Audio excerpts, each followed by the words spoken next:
Amy, thanks so much for joining me remotely today. Thank you for having me. I'm really looking forward to our conversation. Awesome. So are you in Kiowa right now, or? No, I'm in Mill Valley, Okay. just over the Golden Gate Bridge, north of San Francisco. And you know what they say, the coldest, was it Mark Twain said, the coldest winter he ever spent was a summer in San Francisco? Well, I'm Yes. looking at very foggy skies. It is freezing in July here. Wow. So Kiowa would be a little hot right now. I haven't looked at It the weather, would. but awesome. Great. So first off, you're the CEO and founder of AnswerLab.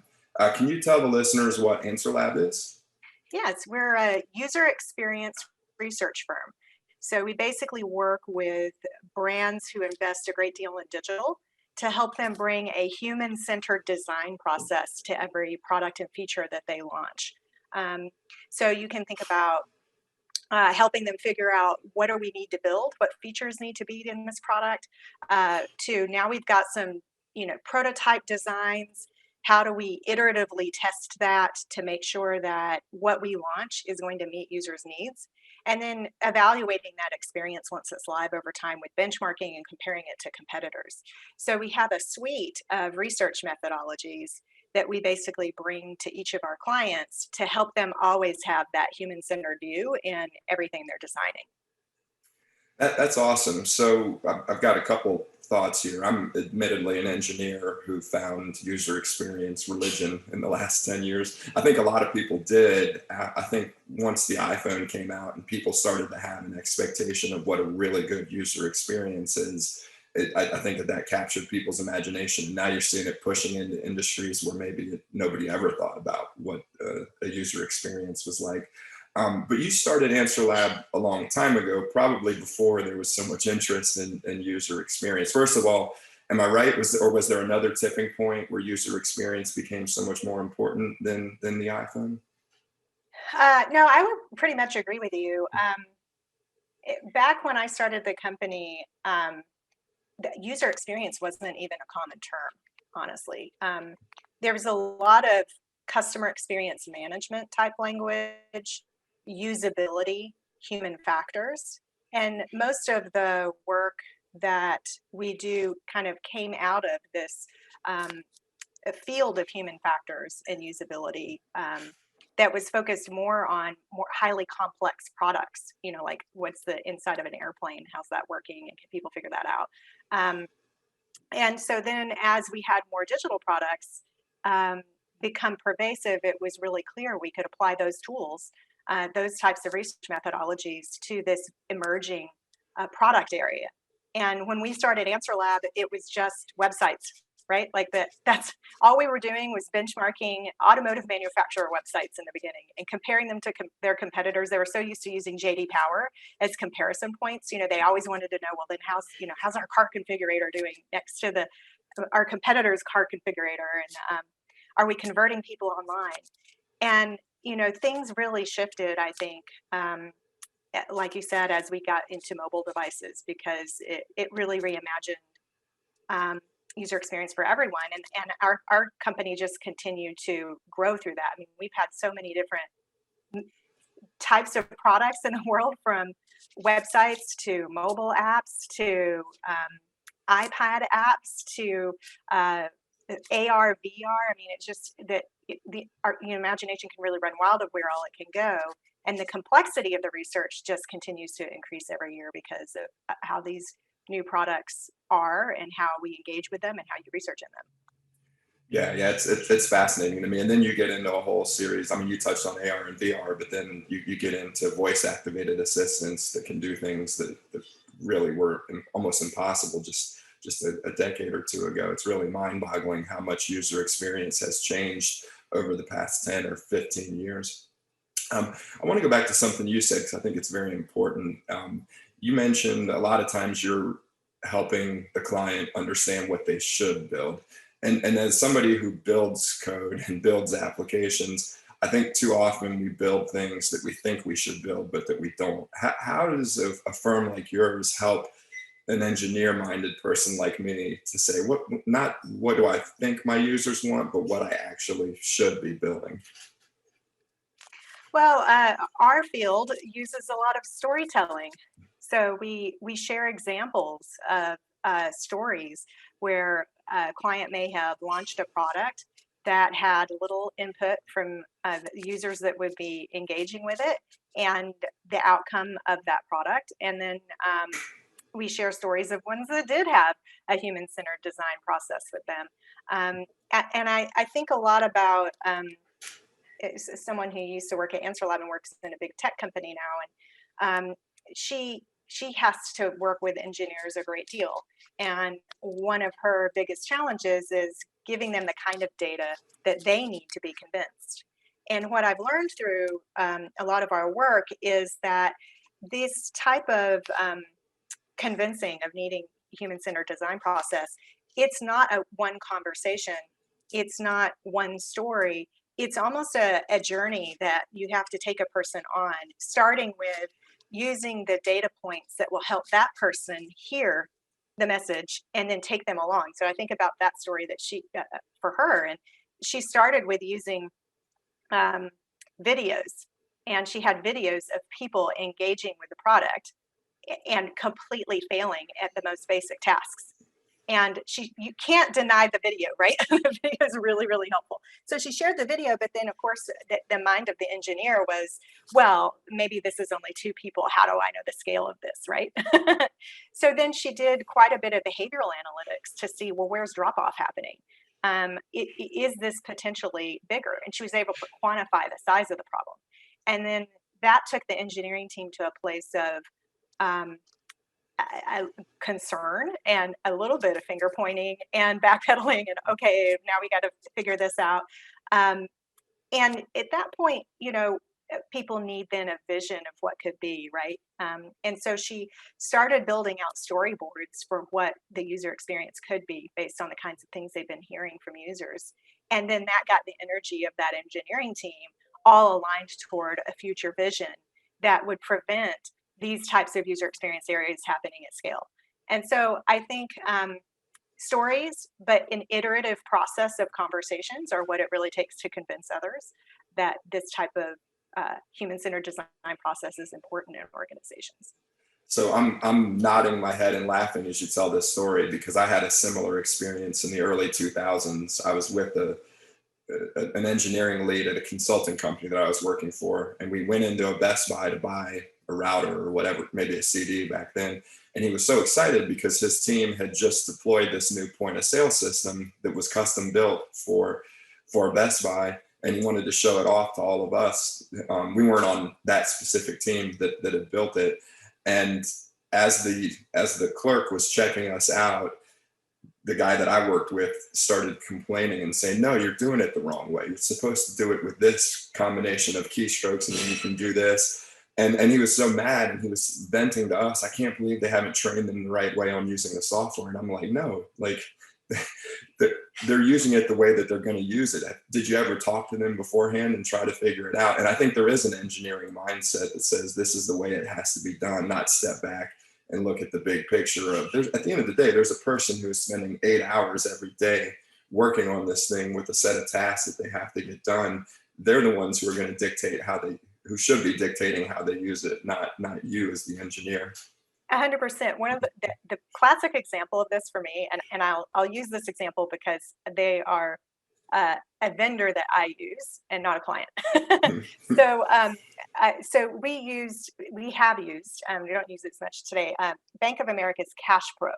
So that's it's like very familiar with it. Yeah, where you can swipe, you can put the checks into the reader and it reads the checks. And well, it's basically for it's basically the online banking applications for businesses. So if you need to be doing wire transfers and set up approvals across it, you use this. It was virtually impossible for me to use it every single time I needed to go in and set up new permissions or to approve someone. And what I realized is I needed training on it, right? I had to read a whole manual or have someone on the phone walk me through each step to figure out how to do it. And when you have to train a person at that level of detail on a task, what you're saying is, I decided that this is how people should do this thing. And now I have to educate everyone else on how you have to do this thing. versus saying, what are the mental models that the average person has for how to do this thing? And let us build it in that sequence, right? Yep. So I think that's limited, just like and all the applications I've ever used in my life, the bane of my existence. Well, that's what's interesting to me is with all of these consumer apps that are out there, right? Facebook has defined a way for doing notifications for messaging. And I don't understand why companies don't just copy that, because we know that the majority of your users have probably been on Facebook this month and are probably used to these metaphors, and really, really smart UX designers and engineers have perfected this craft. And I always wonder why people don't just copy and take the best of, or an onboarding process. So there's just all of these consumer applications that people use every day and have already figured out how to use them. And those metaphors can certainly be used in an enterprise context in most cases. Yeah, and I think it really, sometimes I'm surprised some people use metaphors that have been established by one company first. And I don't think they're going to stick, but they do. So, for example, the hamburger menu in a Uh-huh. mobile website, it's like, no, in our early testing, people never understood what that was or could find it. But there's so little to interact with in these apps that eventually you do find it, right? And it has taken off. I didn't think it would. I mean, sometimes I'm surprised by these things. Yeah, that's a good one that I was very hesitant to ever adopt. I don't know why. I think it's because I associated it more with Android, and Android has just never clicked for me. I've tried it 3 or 4 times, and I always end up going back to iOS for some reason. So very interesting. Well, I could geek out on user experience for a long time, but I know there's a lot of other things I'd like to cover. How long ago did you start AnswerLab? 17 years ago. Wow, wow. I'm glad I picked this field. The ultimate job security. It's the ultimate job security because even though the digital experiences change and how companies tend to approach it can change, the fundamental problems in organizations that prevent good user experiences are pervasive. The fundamental problems being someone decides a feature needs to be built that's like their pet feature, or an executive decides this is something that we need to do for users, not based on any user input, right? So, and that usually ends up failing, and they need to kind of deal with that. Um, you hit the nail on the head. Things being designed is the most efficient way possible for the engineering team to execute versus how users' mental models are sorted against doing it. Teams being in complete and utter silos, such that you can't create a seamless user experience across the business because functions don't talk to one another, right? Like all of these things continue in organizations that make it hard to build great experiences, and it's why you need research more than ever to be able to catch the things that get designed into products simply because of the organizational structure or the culture or a person's leadership approach. Wow, yeah, I couldn't agree more that everything you just described, those are some of the top not dysfunctions, but they're just things that have evolved a certain way, and you see these patterns that are really hard to break through. I'm curious, on the flip side, one of the things that frustrates me is, as a consultant, has been when I've come in to a project and there's a designer that came up with a beautiful design, but it's just not manufacturable. It's not feasible. Or when you get to words that are descriptors that are actually the correct length, it just kind of breaks down. How do you balance that need for, it needs to fit the user's mental model but at the end of the day, we do have to build this thing with the tools that we've got available to us. Is that something that you think a lot about, or? Well, yeah, we can't make recommendations to clients that are not even realistically possible. Then we're not a good partner, right? So what we try to do on our engagements is make sure we really understand the limitations. One of the ways that we've been engaging with clients that's really changed over the years. In the beginning, client would call us in, we'd do an ad hoc project, and we'd kind of be off, right? They'd bring us in to do this single point check-in time of research right before the product went live. And there's a little impact that I think a researcher can have there. One, the timing is bad. You're doing it right before launch. Everybody's pretty much looking to see if there's something disastrous here, but not to really have to do a whole lot with the insights. And two, we've not been embedded with the team and long enough to really understand all of the pressures that they have and all of the constraints that are on the engineering side that are realistically there. So how we've been changing our engagement models with clients over time is more embedded teams, much larger scale engagements where we have a massive team partnering with another massive team on the client side where we work together for multiple years. And what that allows our researchers to do is to build the deep relationships you need to have influence with the insights and to really understand what all those constraints are so that we can suggest solutions that are workable and that really balance customer need with constraint. Yeah. No, and this, I think, speaks to what you talked about before. One of the dysfunctions is how siloed everything is. And it's like, if we could just get a cross-functional group that communicates at least once a week with each other, we're making progress in addressing those type of concerns to make sure that we don't create something that's great for this group but doesn't work for this one. Well, and that's where research is the great coming together point in a launch process, because everyone can get together and watch the research. Yeah. Everyone can gather in the proverbial back room. Before COVID, that was physically in person, sitting in the back room at a research facility. And now with COVID, we can collect in a back room, which is on a research platform, or for example, in Zoom. We can see all of this together. Clients can communicate together. We can facilitate conversations and do workshops after the sessions to help people come to consensus and make decisions on the design together. And then everyone's starting from the same set of information. It's a very unifying experience.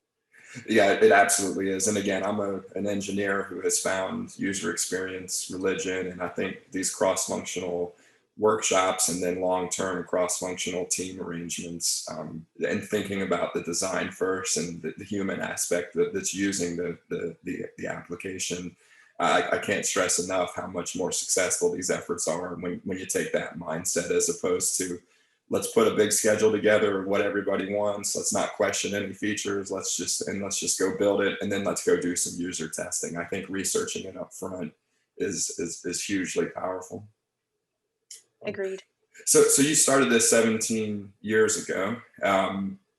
Can you speak a little bit to your progress? Because I know it's very impressive from our discussions, but what business metrics do you pay the most attention to, and kind of where have you come over the 17 years?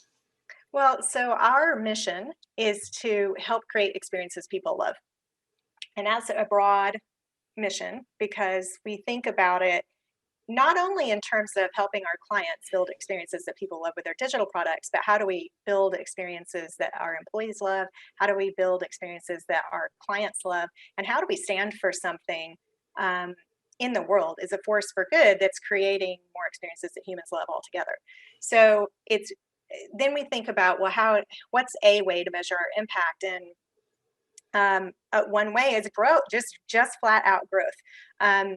The more people that we touch through our research, the more better human experiences we know that we're creating. So revenue is a big driver for us, obviously for any company, but it's still for us a proxy for being able to see how much impact we're having. The number of employees we have, our retention rate, our EBITDA we care deeply about, because we take a lot of our profit and invest it back in creating more benefits for our employees. We look at inclusivity as a business. We do an inclusivity survey every year. We want to make sure every AnswerLabber feels included in a sense of belonging in the organization. Care deeply about that. Those are the big ones, but of course we're a services firm, so underneath all of that, there are probably 300 other metrics related to specific client growth and utilization and throughput of revenue through the organization, and all of those that we're also looking at to make sure that we're functioning in a best practice way. Awesome. And so how big is the company now? Is that something you can disclose? Sure, happy to. So this year we'll do about 45 million in annual revenue, and we're on track. I think we're at about 185 employees now, and have a number of open headcount. I think we'll be at 200 by year end. Our sales growth this year has been about 42%. And so we've been signing really big contracts that are throwing revenue out into the future and really helping us have a better sense of what our hiring needs to be into the future. So it's been a fun, practical shift to move from over time more ad hoc type work to more deeper embedded engagements, and it brings so much more fulfillment to our team because it's you get those deep relationships with clients. It's easier to get that type of research managed through the business, and then it gives us so much visibility into the future. Wow. So the scale you're operating at now is obviously very different than where you were operating in your past. 185, you've probably got multiple HR employees. You've got a lot of people who aren't just touching the product and the customer. There's a whole bunch of infrastructure that has to be built. Was there a point that you felt like, or multiple points where you felt like you really broke through and went through the proverbial growing pains, and can you maybe speak to where some of those pain points were, or was it just a kind of linear thing going from 0 to 45 million and 185 employees? I think we have growing pains every year. Truly, I mean, because we grow every year. We grow anywhere from 20 to 40% every year, so there are always growing pains. I think there's a growing pain around deciding how to structure these large scale engagements that would work best for the client and work best for us. There's a growing pain in figuring out how to structure the organization to scale. There was one point where I had too many business functions. I'd kind of organized the business East Coast, West Coast, with all the related business functions kind of rolling up into those heads of each coast, rather than each of the departments getting specialization. Well, then there's the question of, should there be a vertical focus too? Because you mentioned automotive, or I'm sure there are certain industries that you start to build solutions. That was the next shift. So we went from this sort of non-scalable East Coast, West Coast approach that did not work. Then we moved to creating real departments by business specialty. So we have research ops, finance, HR, strategy, which is what we call our sales team. And now we actually do have pods by industry, and those pods are cross-functional. And that's been working extraordinarily well for us. Yeah. And then those industry vertical focuses tend to be the closest to the customer, which is why I think they're so useful. But it's hard because everybody lives in a region, right? Everybody works on certain projects, so I think that's actually the region no longer makes so much of a difference for us. We have, since about 2011, been a remote first company. Okay. So while we have an office in the Empire State Building and have labs there, and we used to have one on Market Street in San Francisco, but we can let that lease go in the middle of the pandemic to kind of re-envision what we would do with the second office. And other than those two offices, most employees are all over the US actually, and then we have some in India. And there are 21 different states. Wow. And so we really want the best talent no matter where they live. And because we've had COVID, that makes it even easier to do that, because clients are not requiring that we have to be there on site to do research. We can be more flexible. They're more flexible. So that's a strategy we already had, and we're already there, and it allowed us to just double down on it when we went through COVID. Yeah, I like that term, remote first. I also talk about remote native. I have a client that I did some advisory work that's based out of Ireland, very similar size to AnswerLab.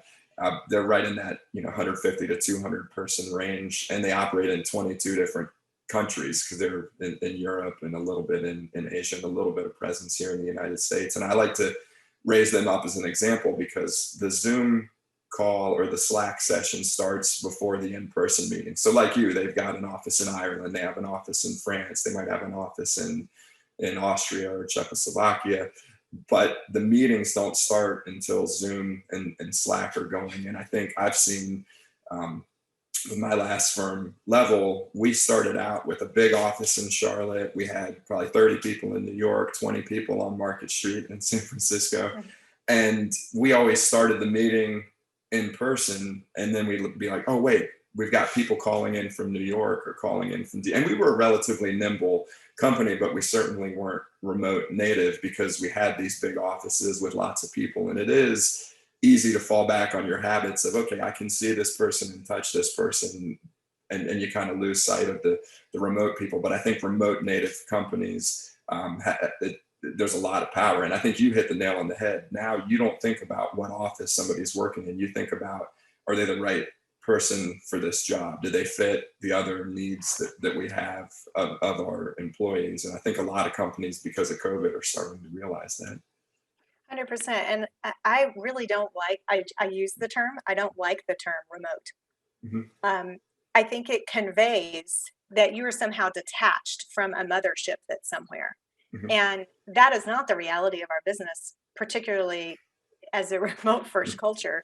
The culture of the business exists on Slack, right? It exists in our Zoom sessions. It exists in each person. And I wish we could come up with a new word for this.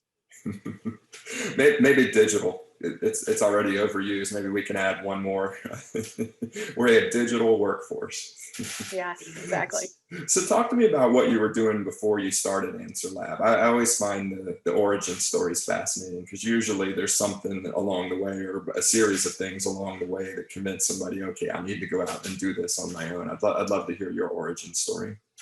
Well, I mentioned that our mission is to create experiences that people love. And I grew up in the South. And one of the things that's really influenced me is how Southerners think about hospitality and creating experiences for other people when they come to their homes, when they engage with others, the openness, the transparency. You could be standing in the line at a Starbucks and you'll hear everything on someone's Christmas list. They're just going to open up and tell you. And that's very much kind of how I lead, with that level of transparency, and then wanting to create like a really good experience for other people. And so I found myself in college at Vanderbilt being really attracted to learning the Japanese language. I thought, everyone learns everything else. This was in the 90s. I'm going to learn Japanese because that's different and hard and fun to draw all these kanji characters. And I found a real love of that culture as well. There's some similarities in this idea of kind of putting the customer up as more exalted than you, and creating an experience for them. And I did a study abroad program there, and then I lived in Japan for 3 years after college. I was teaching with the JET program, and then I went to an all-girls private Catholic high school and taught. And that whole time, while there are many things about the culture and kind of the working culture that are very different from who I am, there are many things that really reinforce this idea of just treating others to these. I would go into someone's home, and the kind of experience they would create for me, or you would go into a store and the experience they would create for you were just incredible. And so that's always been at the heart for me, of things that I love. And then when I came back to the US, I took a job at a startup called Smart Planet that was a Ziff Davis company, SoftBank company. And I was working in marketing, and I was also kind of a Jane of all trades in the company because it was so small. And I would sit in all the executive meetings and make these Gantt charts to help the executives keep track of the things they've made promises to each other that they would do, so to help with the accountability. And I would listen to how decisions were made for what would go on the website. Now, this was like 1999, 1998, around there. And the decisions would be made kind of from like, well, here's what marketing needs, and here's what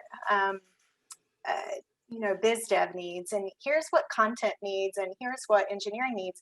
But there wasn't someone sitting there that was like, yeah, but this is what our customers are saying that they need, and this is what the user experience needs. And so I found myself really wanting to be the champion for the users at that point and their experience.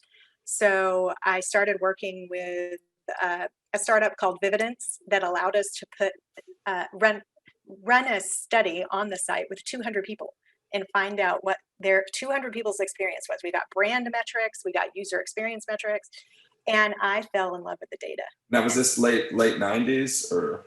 Yeah, this was around 1999, 2000. That's really mind-blowing stuff back then, right? Yeah, that company doesn't even, Vividence got acquired by a company called Keynote. That product doesn't exist anymore. There are products like it on the marketplace now. But I fell in love with data that helps tell a story about what users want, because it's so powerful. Once you show that, there's just no denying that this is what we need to do. And so I went to work for Vividence. I learned everything about research there for 4 years. And then I... was this in Japan? Were you still in Japan? No, this was back in San Francisco. Yeah. Okay. And then I decided to take some time off. And during the taking time off, after working there 4 years, I decided to launch AnswerLab. And so I guess the thread is this South Japan kind of user experience, wanting people to have good experiences, just always been in my DNA. That's awesome. And so you 4 years later, you decided to launch AnswerLab. Can you talk about maybe how different clients and engagements looked when you first started out? You talked about some of the big, large-scale, long-term engagements that you're doing now, and I take it these are Fortune couple hundred type of international companies. But how did that evolve from when you started and then through the years to get to where you are now? Yeah, I think there were. It just became clear at some point along the way, probably about 5 years ago, that it's not efficient for the client or for us to buy projects in this ad hoc, episodic way. And it didn't create consistency for them, right? So if a client comes in and doesn't have any clear view of what amount of work they're going to do over the year, and they can't promise to us what clear view they're going to have, and they come episodically, it's hard for us to construct our team in a way such that they have the same person every time, right? Because we don't know how to plan. And I think together as partners, we learned that the best way to help ensure consistency, depth of knowledge, true consultative approach was to craft these larger engagements that spanned over a period of time. And so we just started exploring with those initially. The first approaches we did with them didn't work as well. We shifted to a different style. Those were amazing. And we've been iterating them over time to best fit how clients can get contracts through their organizations. And I'm guessing a lot of the organizational changes and how you kind of aligned the teams was dictated by that realization that, wow, if we can sign long-term big contracts with big customers, that's much more predictable. It's much easier to manage, but also we can be much more impactful in terms of what we do for them. So let's make the changes to our internal organization so that we are aligned around a customer focus, not a geographic focus or some other departmental focus. It's a win-win, right? Yeah. So we're giving greater value to the client, and in return, we're able to scale more easily. Yeah. And I think another way things have changed is we've always been focused on creating an exceptional experience for AnswerLabbers. Like that's been number one for us. We want everyone to be able to thrive. And in the early days of the company, I think clients were partnering with us more because of our methodologies. Like, they didn't have these capabilities, or they wanted a new cutting edge technique.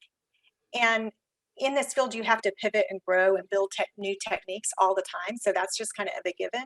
Now I'm finding that with these larger scale engagements, one of the key selling points is the culture that we have, because they know that they're going to have this incredible team that feels highly engaged and can have career development and feels like they're part of something greater and they're taken care for.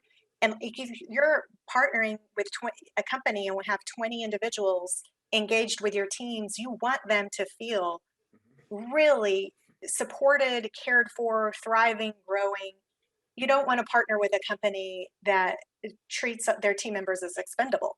So so that emphasis is, it really ended up being not only just because we morally thought that was a great thing to do, but it's actually become like a key differentiator for us in selling.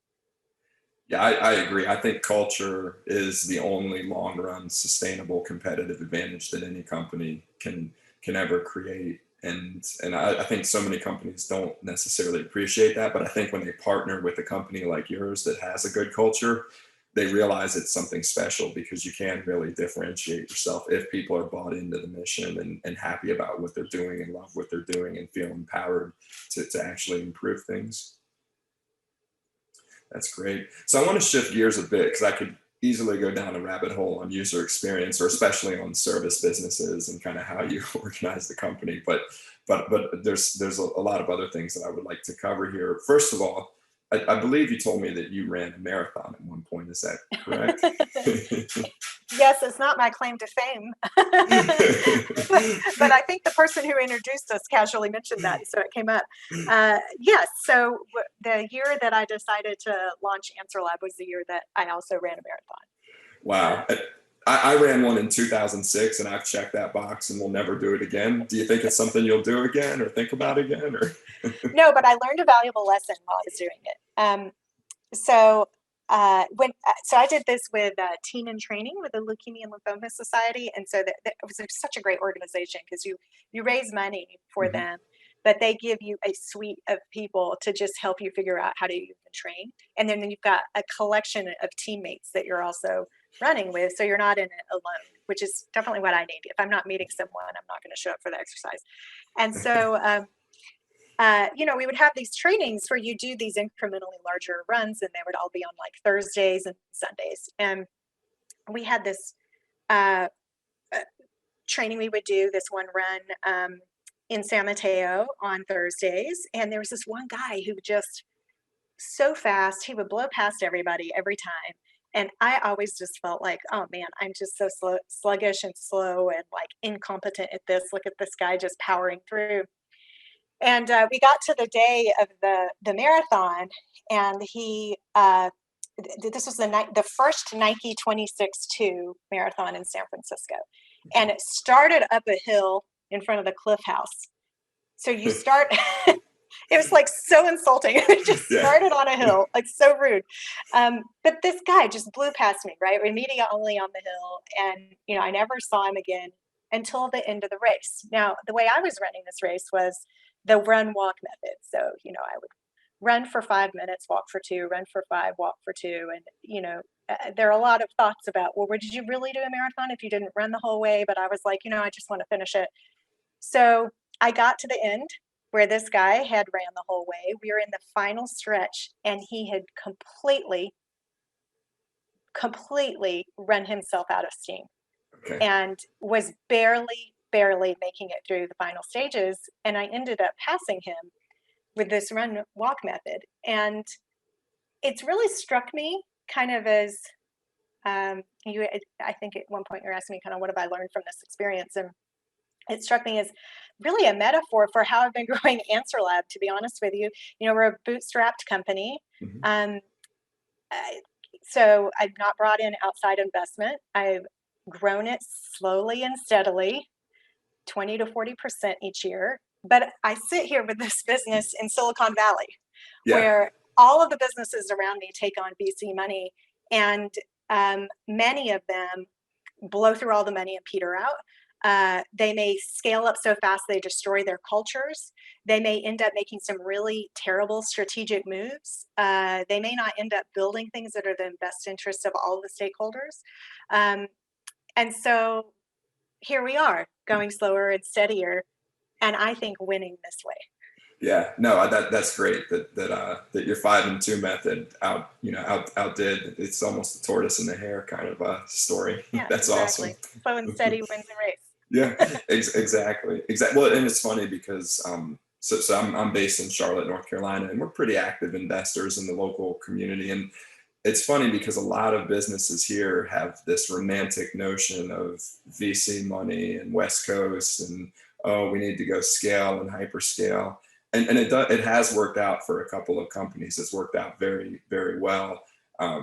but it's just funny how many of these companies, we tell them, look, maybe you don't need to go raise 10 million. Maybe you need to pass around the hat to your friends and family and find $150,000 and get the first version of your product shipped, and then decide if you want to scale later. But it is funny. Everybody looks up to Silicon Valley and that VC. You know, it's very headline grabbing when you see these huge valuations, but there is a dark side to it, I think, and it's great when you. Yeah. Oops, sorry. Go ahead. Well, I was going to say, and like I have a girlfriend, she has a services firm, and we joke about how sometimes in Silicon Valley, if you have a services firm, you feel like a second-class citizen, and how nice it is to go into other cities where they actually recognize that there are many, many ways to scale and grow a company. They all don't have to be the one. Yep. Absolutely. No, absolutely. And I think to your point about you're able to focus on the things that matter to your employees and to your customers, not to your investors, or not to these inflated expectations where you have to justify some meteoric valuation. I'd like to talk about some of the things that are really important to you outside of the balance sheet and the customer growth and the employee growth, because I know that you talked about diversity and inclusiveness being one of the core things that you think a lot about. Can you maybe talk to how that has evolved over time and kind of the efforts that you're making to ensure that that diversity and inclusiveness exists and thrives? Yeah. So about 3 or 4 years ago, we started doing work around inclusivity as a business, and we looked at it in three ways.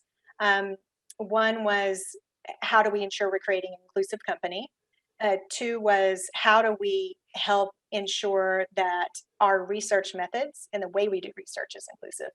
And then the third was, how do we make sure we're encouraging clients to design things in an inclusive way? And that was our primary business strategy.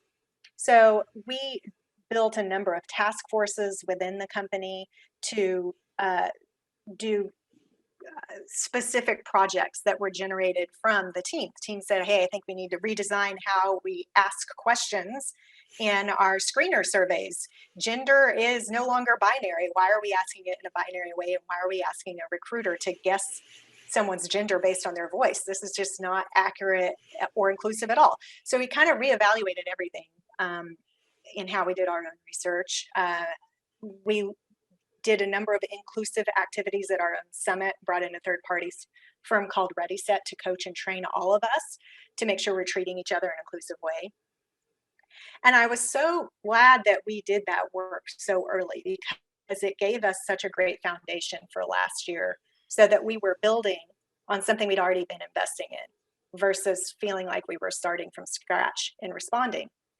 And so one of the primary ways we responded last year was to say, you know what, we need to help other companies understand how to be human-centered companies. How do you create a human-centered work environment? So we invested a lot of our team's time in doing research with parents as a result of the pandemic, with Black employees, to see if their companies were responding in ways that felt authentic and true, and how could companies respond. And then we put all of this content on a website called the Human-Centered Work Project. And I really encourage everyone to go there. It's AnswerLab.com/HCW. Our team created such incredible content, stories, articles, research insights to help other firms really navigate this tough time period. There were things that we then did as a business, right? We experimented on our own company based on what we were learning. And one of the things I was really happy to see is that we took a very strong stand with Black Lives Matter as an organization. And because we took that stand and publicly did so, we saw an increase in BIPOC employees applying to AnswerLab, because they saw that we were taking that stand and they wanted that. So I think where we've been focused as an organization is always making inclusivity part of the business strategy in how we engage with clients, from developing new products to support them, to consistently making improvements internally in our own organization to support people, and now to looking at how do we increase the diversity of our organization, and in particular, increase diversity in leadership within the organization, and putting strategic plans together around that. Yeah, and it's difficult. If you wait until you're a 185 person organization to start thinking about it, it's much harder to make those decisions than if you do it early on. But when it's early on, you've got your own implicit, not necessarily biases, but you hire people that you know at first. You don't have an outside recruiter going and finding people. It's just, hey, I worked with this person before, I worked with that person.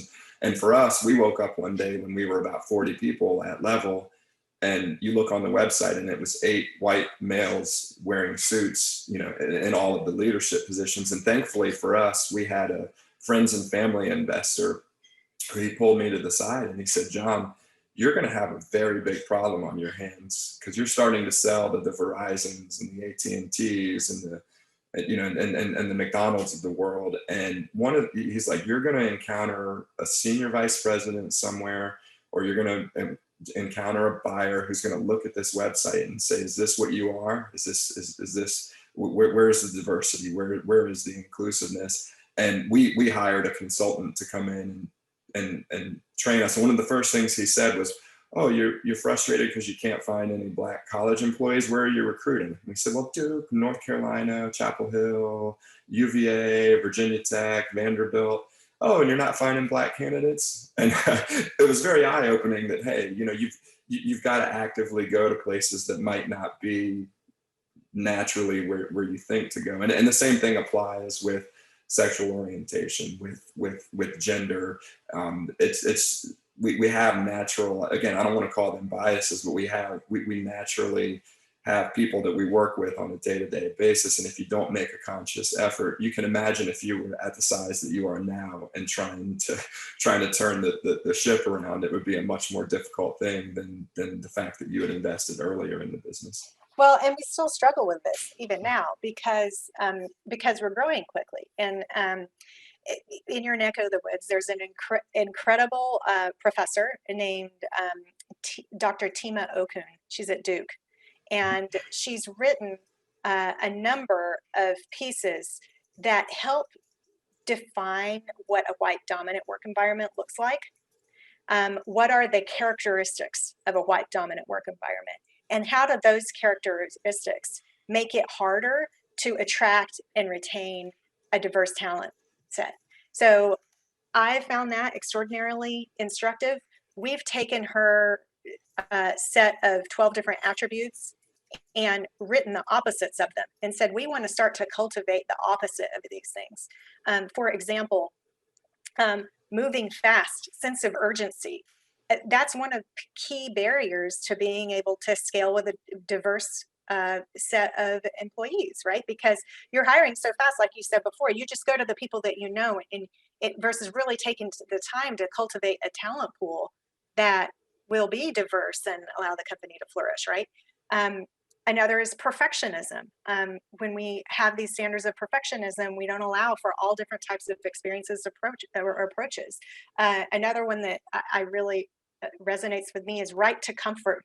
We feel like there's a right to comfort in all of our conversations and in the business, such that we don't have hard conversations with each other or allow other forms of expression that may be more emotional and cause us to be uncomfortable. I'm trying to unlearn all these things, and it takes a long time. And we're trying to help the organization unlearn all these things, because we can do all the work we possibly can to make sure we have a diverse group of individuals in the company. But if we continue to have white dominant characteristics in how we engage with one another and how we lead, they're not going to want to stay. And so that's where I think the hard work is, and I highly recommend her work. Awesome. I took a note of that. I'll look it up and link to it in the show notes.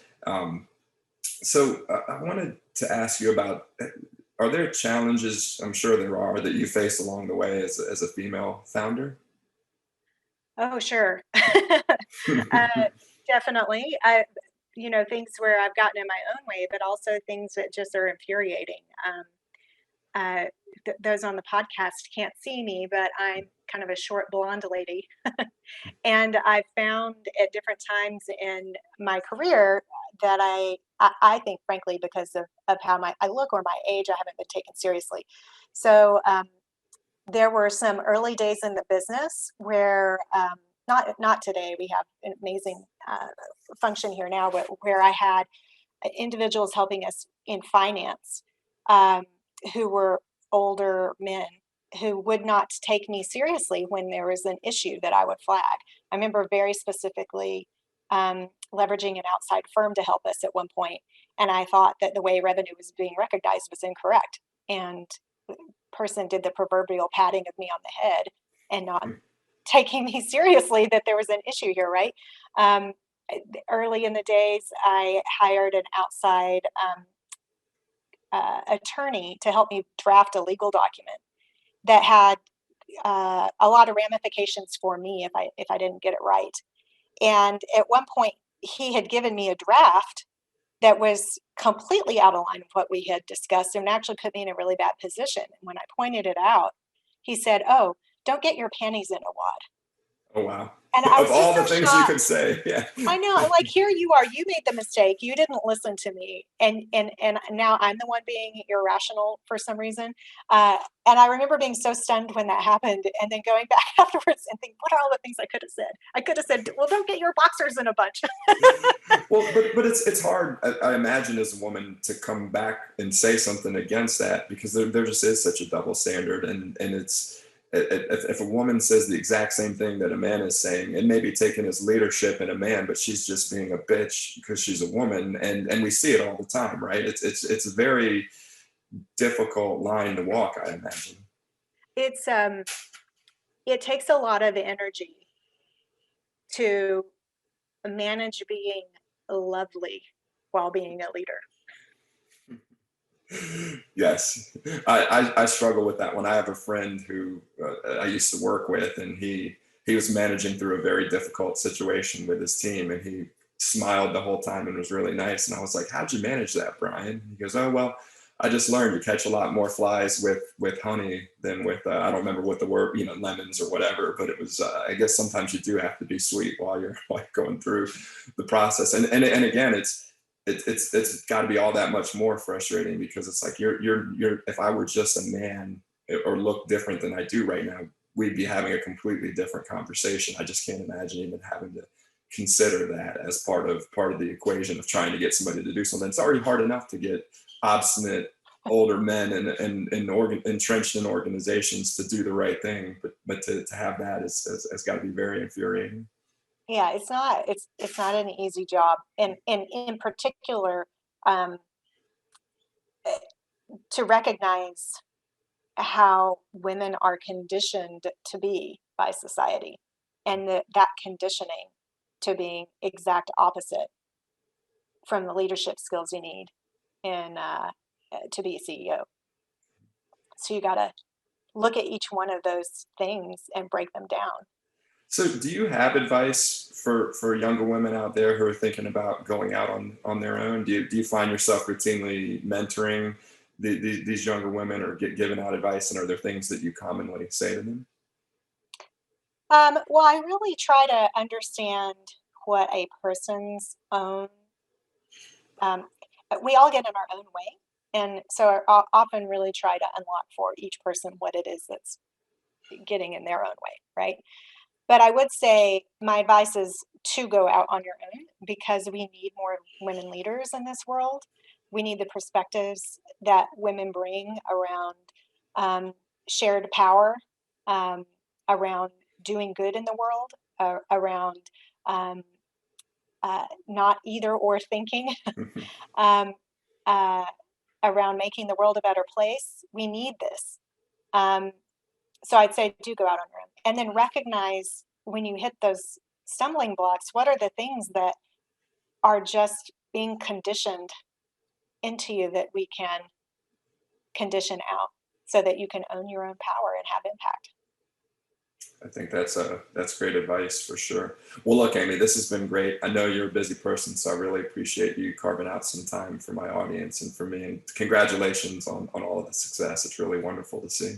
Thank you for having me. I really enjoyed the conversation. Okay, cheers. Take care.